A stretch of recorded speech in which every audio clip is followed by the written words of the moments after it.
es Rosaérica Ramos Ramírez y en esta ocasión les estaré hablando sobre las patologías torácicas observables en la radiografía. La radiografía ofrece una imagen bidimensional sobre las estructuras del tórax, lo que facilita localizarlas.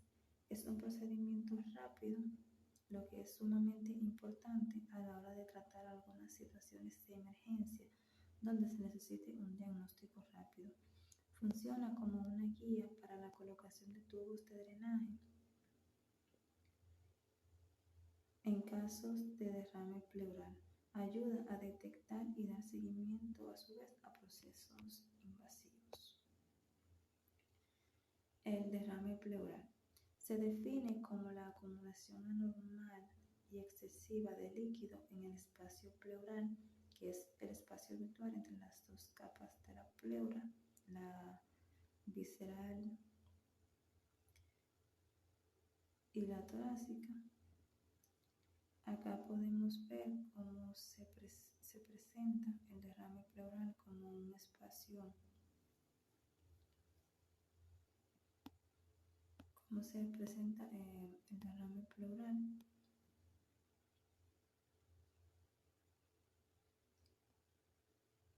Esta radiolucidez que cubre en parte al pulmón por la presencia de líquido en esta parte, lo que nos indica la densidad agua en esta parte del pulmón izquierdo específicamente. Los tipos de derrame pleurales se producen, a su vez las causas van a estar determinadas por el tipo de derrame. Tenemos el derrame transudativo, que se produce debido al desequilibrio en la presión hidrostática y oncótica, que como sabemos son las presiones que mantienen el líquido circundante en los vasos sanguíneos, lo que lleva a la filtración de líquido a través de las membranas pleurales intactas. Este tipo de derrame, que es el transudativo, no contiene proteínas. Puede ser de un color relativamente claro. Sin embargo, el derrame exudativo resulta de la inflamación o el daño en las membranas pleurales o de una alteración en el drenaje linfático. Tiene un alto contenido de proteínas y células, lo que le confiere un aspecto turbio. Dentro de las causas generales tenemos que en el transudativo sus causas son sistémicas que afectan a las presiones de los fluidos, y en el exudativo sus causas son locales que inflaman o dañan la pleura o alteran el drenaje linfático. Dentro de los factores de riesgo de esta patología tenemos que son enfermedades cardíacas, hepáticas o renales, infecciones pulmonares, cáncer, exposición a irritantes, trauma torácico o incluso el tabaquismo. Tenemos también lo que es el neumotórax, que es la presencia de aire o gas en el espacio pleural. En la radiografía se observa la línea de la pleura visceral separada de la pared torácica, y en la tomografía computerizada proporciona imágenes más detalladas. Acá podemos ver en la imagen animada cómo incluso puede haber una telangiectasia del pulmón y todo este espacio está lleno de aire.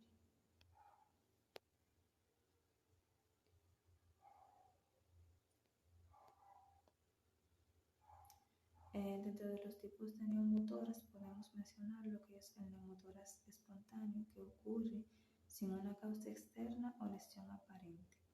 Se divide en neumotórax espontáneo primario, se presenta en personas sin una enfermedad pulmonar adyacente, causados por una ruptura del plexo o bulla apical. El neumotórax espontáneo secundario ocurre en personas con una enfermedad pulmonar previamente conocida, causado por una ruptura en el alveolo. También tenemos lo que es el neumotórax no espontáneo es causado por un traumatismo o un procedimiento médico. A su vez, se puede dividir en neumotórax traumático, los que son causados por traumatismo, y neumotórax iatrogéneo, los que son causados por algún procedimiento médico. Los factores de riesgo son el tabaquismo, la constitución delgada, alta, enfermedades pulmonares y haber sufrido un traumatismo torácico. Aquí podemos ver cómo se observa más la densidad aire muy nítida. Esto es por la presencia de aire no solamente en los pulmones, sino también en el espacio pleural. La atelectasia se refiere al colapso de una parte o de la totalidad del pulmón. Implica la pérdida del volumen pulmonar debido a la falta de expansión de los espacios aéreos. Acá podemos ver imágenes sobre colapsos focalizados, como lo señalan las flechas. Los tipos de atelectasia podemos tener obstructiva o por reabsorción, que ocurre cuando una obstrucción en las vías respiratorias impide que el aire llegue a los alveolos. El aire que está en los alveolos es absorbido por la sangre, lo que provoca el colapso de la región pulmonar distal a la obstrucción. La obstrucción a su vez puede ser por distintas sustancias. Puede ser por moco, por cuerpos extraños que la persona haya inhalado, por tumores que presente el paciente o por estenosis bronquial. También está la no obstructiva, que incluye varios mecanismos que no involucran una obstrucción directa de las vías respiratorias. Estas pueden ser por compresión adhesiva o por pérdida del surfactante. Recordar que el surfactante es la sustancia que impide el colapso de los alveolos. La cicatricial y por relajación, pérdida del contacto entre la pleura parietal y la visceral. Esto va a ocasionar que no haya como esa fricción entre las pleuras, por ende no se va a poder expandir de forma adecuada el pulmón. Los factores de riesgo tenemos lo que es la anestesia general, lo que nos provocaría una relajación general a su vez, cirugía, enfermedades pulmonares preexistentes, el tabaquismo, la obesidad y la edad avanzada. El patrón alveolar se refiere a un conjunto de hallazgos radiológicos que sugiere el llenado de los alveolos con material anormal. En los alveolos lo normal es que haya aire. Se clasifican según su distribución en los pulmones, en localizados o focal, que afectan a una o varias áreas específicas en el pulmón, multifocal, en múltiples áreas dispersas en los pulmones, difuso o generalizado, y gran parte o la totalidad de uno o ambos pulmones. Acá podemos ver en el pulmón derecho que está generalizado porque se presenta en toda su extensión. Sin embargo, en el pulmón izquierdo podemos decir que está focalizado en esta área de acá. Se caracteriza por opacidades confluentes, que se refiere a áreas de aumento de densidad en el pulmón que tienden a unirse y borrar los márgenes de las estructuras adyacentes, bordes mal definidos, sus límites no son nítidos, el broncograma aéreo, las vías aéreas llenas de aires y signo de la silueta, que es el borramiento de los márgenes de las estructuras adyacentes.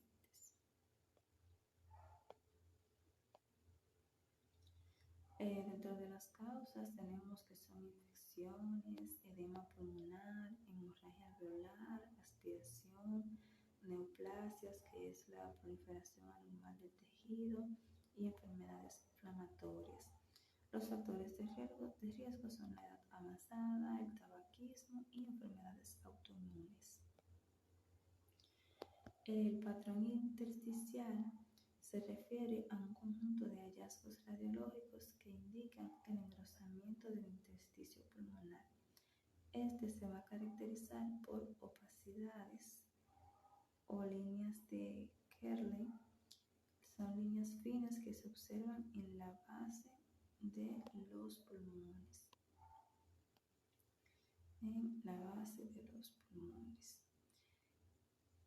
Las líneas B de Kerley perpendicular a la pleura y las líneas A se dirigen hacia el ilio.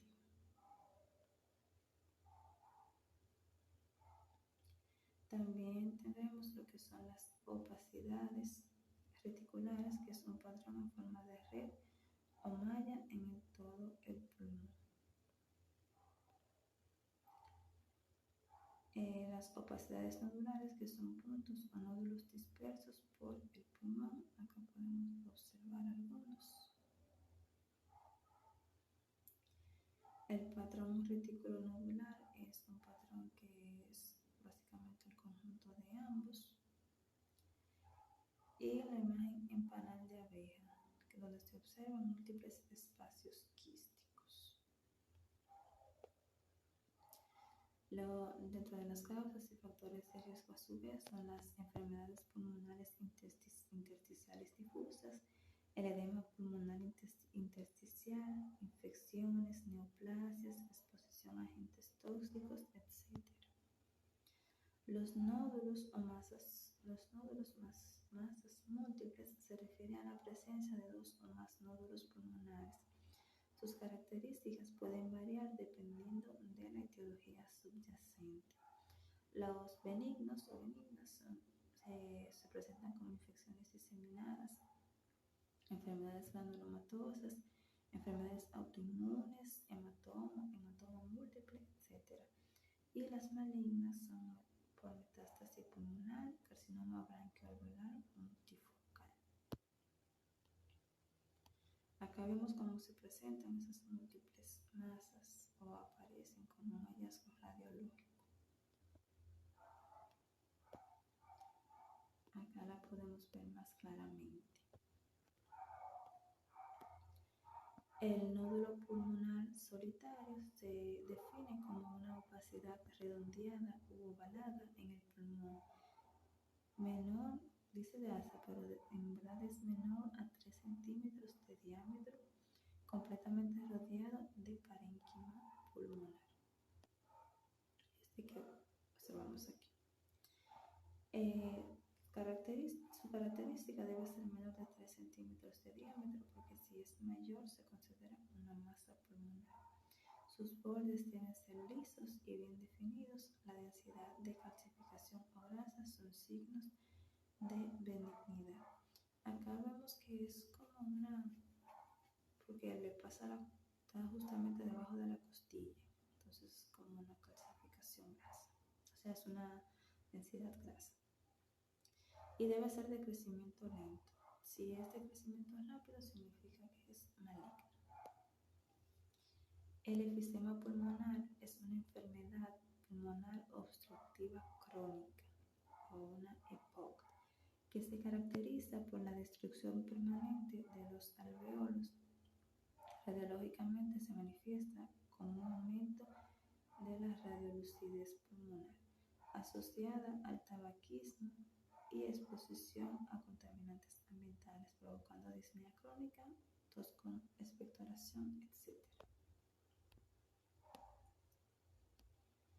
Acá podemos ver que se ve más radiolúcido de lo normal. Las lesiones cavitarias son espacios llenos de aire o líquido dentro de una consolidación pulmonar o una masa. Radiológicamente se observa como áreas de radiolucidez de pared gruesa o fina. Puede ser causada por infecciones, neoplasias o incluso enfermedades inmunitarias.